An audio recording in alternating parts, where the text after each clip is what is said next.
Hello, everybody, and welcome to the Bright Founders Talk at Temi. Temi is an international software development company that designs, builds, and delivers software for sustainable businesses and promising startups. My name's Matthew, and my guest today is Max. Nice and easy one for us today, who is the co-founder and CEO at a company called Timeleft. How are you today, Max? I'm really well. Thank you for having me. Thank you very much for taking time out of your schedule to be here with us today. So, Max, before we get into anything, can you tell our viewers a little bit about who you are and what it is that you do? So I'm French, obviously. I'm 39. I'm an entrepreneur since half of my life. I started when I was 18. I create 3 companies in my life, and this is number 3. It's called Timeleft. We try to do something really hard, is to solve loneliness in big city. So we find a really easy way for people to connect in big city by doing dinner with strangers. So you just do a personality test, and every Wednesday when you're ready, we can send you to a restaurant where 5 strangers are going to wait for you to connect and have an amazing night. And now Timeleft is in 80 cities in 18 countries. And tonight, it's Wednesday, we are doing this podcast. We're going to be 7,000 having dinners together. Wow, that's incredible. That's a massive reach. You said 80 cities in 18 countries, and you've got 7,000 people sitting down tonight for dinner. Yes. Wow. I want to know so much more about that. But something else you mentioned that was quite interesting. It's your 3rd company. You love being an entrepreneur.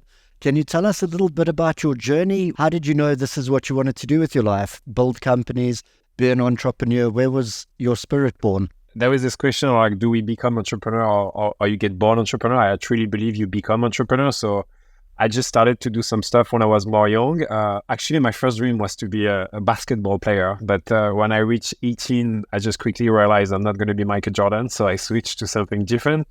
I just love to connect people since I'm young. And when I was 18, I started to do some events in Paris and it was successful. So at one point I needed to create a company because it was more the next step to do, and I'm making some money and more events. So I just, becoming entrepreneur by doing actually. But then at 25, I was kind of tired to be in the nightlife because it's a pretty strange world. I think I said this all the time, I think it's the only job you can do and be drunk, and that's okay. So there was a lot of alcohol all the time, being late super all the time, all this kind of thing. So at 25, I decided to quit and do something different, and I created media in France. And the idea at the beginning was to talk only about good news because I said at the time, when you open TV, it's only like bad news and depressing news, and I want to be the opposite of this.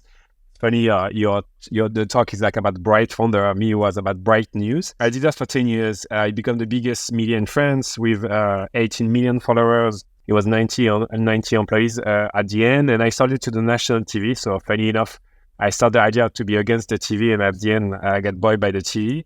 And it was in 2019. And when I started my company, I didn't know what to do with my life. I was kind of depressed, to be honest, because I didn't know what's next.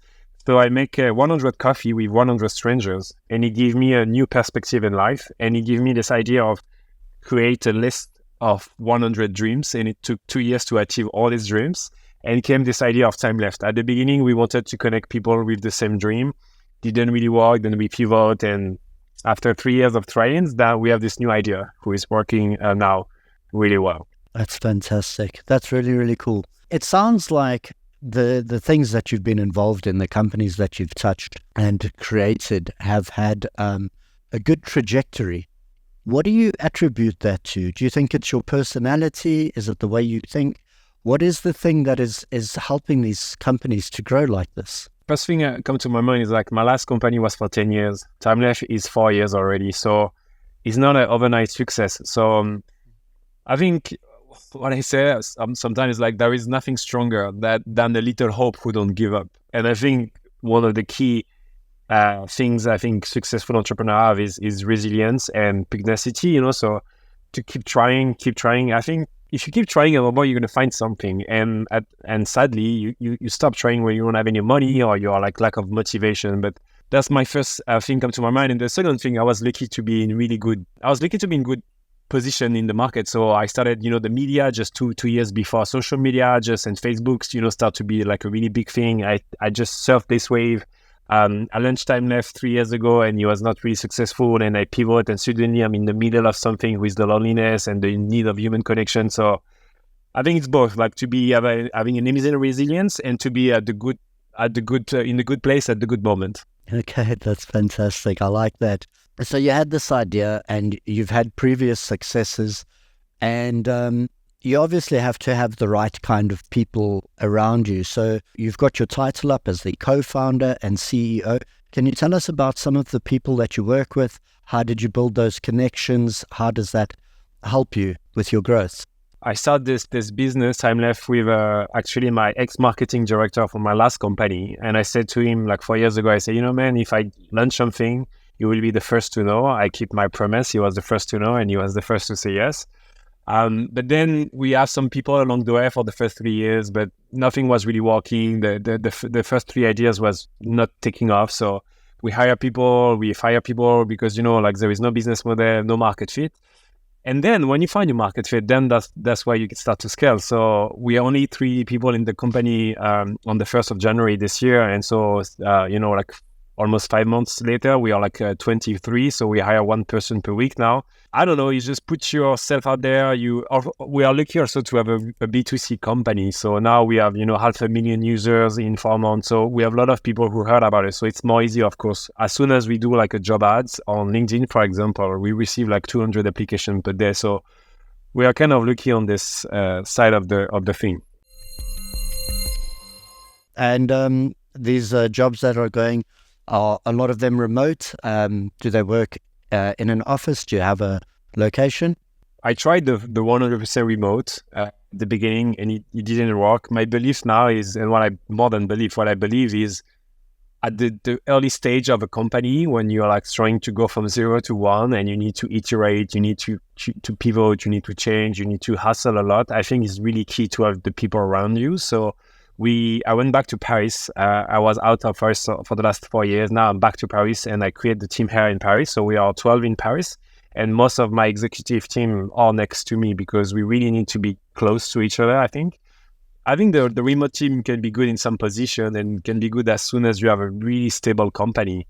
But at the moment, no, the key people of my company, they are next to me. Absolutely. Okay, I like that. And you mentioned something actually interesting that follows the line here. You said you tried it and you realized it didn't work. And one of the common threads in entrepreneurship and starting is trying and failing and trying something new. And it's a big part of it. Can you tell us about some things maybe that you've learned, some things that you tried that taught you lessons about yourself? What have you learned along the way about who you are moving forward? Around 2 things. The first is like you need to try and fail as quicker as possible. So between each ideas, you need to be super fast because time is running out, money is running out. So I really recommend for people to find a way to try ideas really fast. I love when I say sometimes like you need to try your ideas tomorrow with only 100 euros.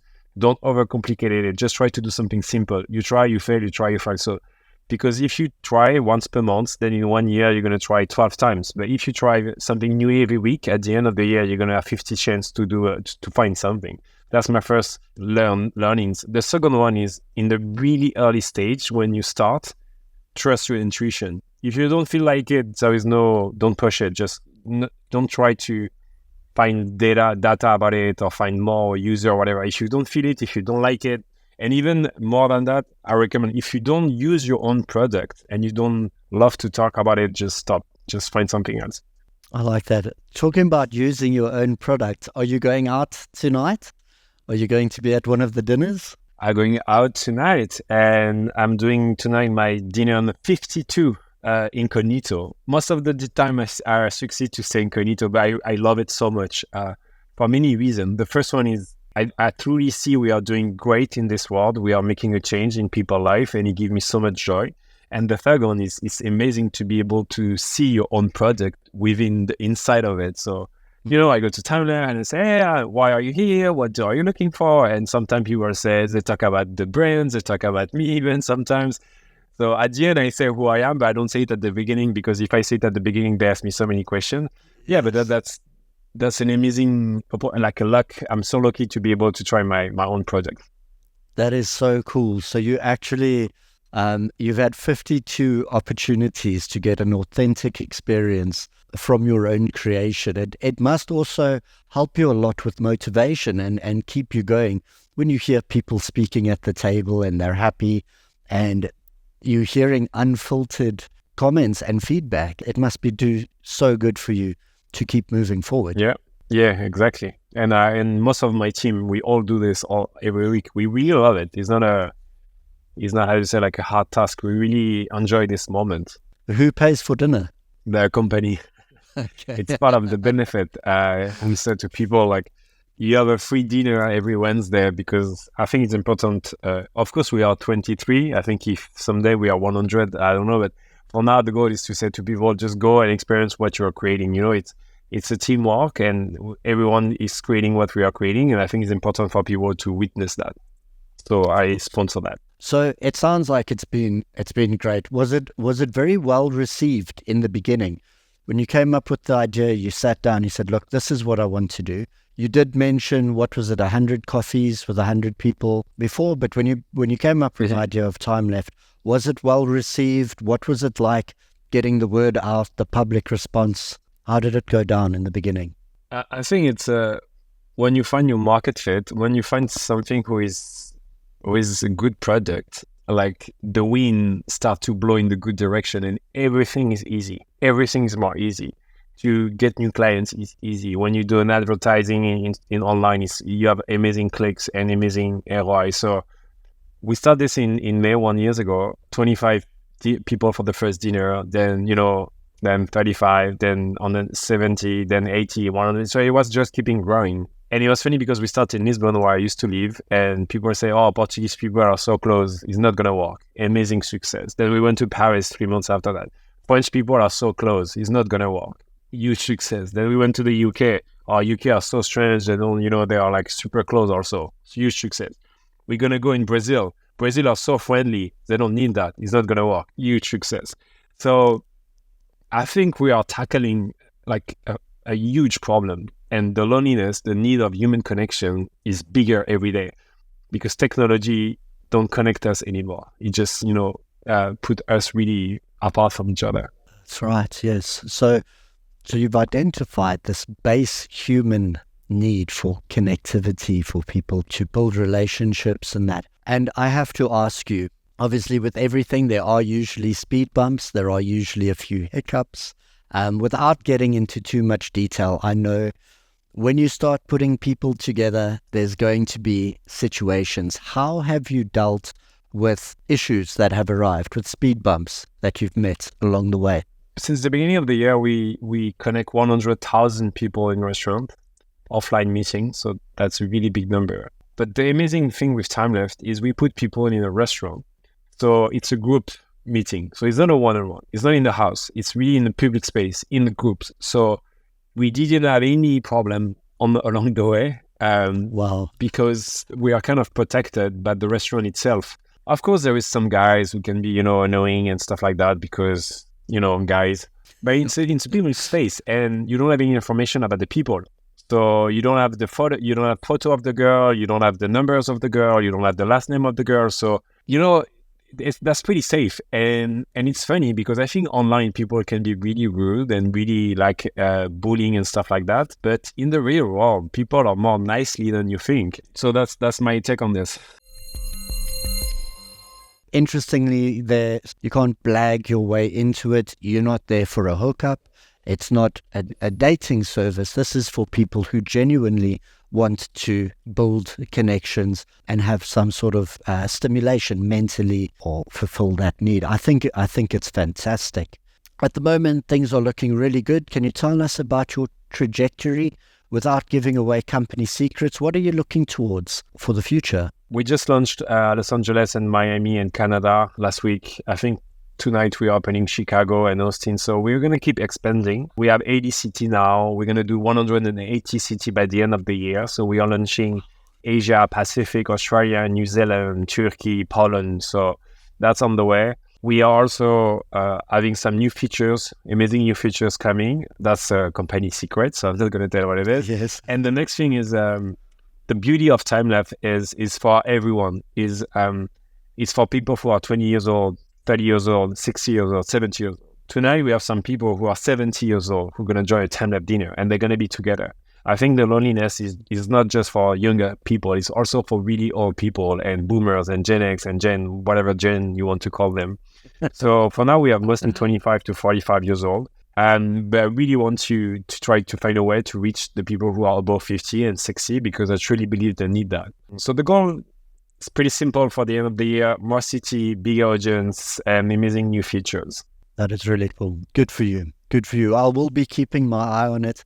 I think it's a brilliant project. Like I said to you before the interview, it really piqued my interest. I'd like to go in a different direction, if you don't mind, and I'd like to speak a little bit about yourself. And one of the things that a lot of people are curious about is time management. You've thrown out some big numbers, your expansion plans, how many people are working there. We know that you're busy every Wednesday, but how do you find time for yourself? What's your work-life balance like? I always say, like, everyone has 24 hours in a day. I love to sleep 8 to 9 hours, so I have 16 hours available. You have 16 hours available. So I don't think it's about having more time or, spending more time. It's just being more efficient on some things who can help you to achieve some task more quickly than others, and then to manage your time more efficiently overall. So you have more time, but basically you don't have more time. It's just you can do more things. So I think the goal of productivity is not trying to find more times available. I think it's to be able to do the things quicker than the average people. Managing your agenda with blocks, having everything in your agenda, having your to-do list in your agenda, having no notification on your phone, doing things by batch, I don't check my email, only like 2 or 3 times per day. So all this kind of thing help you to be more efficient on some things and give you overall more freedom to do other things. But also, it's not my first rodeo.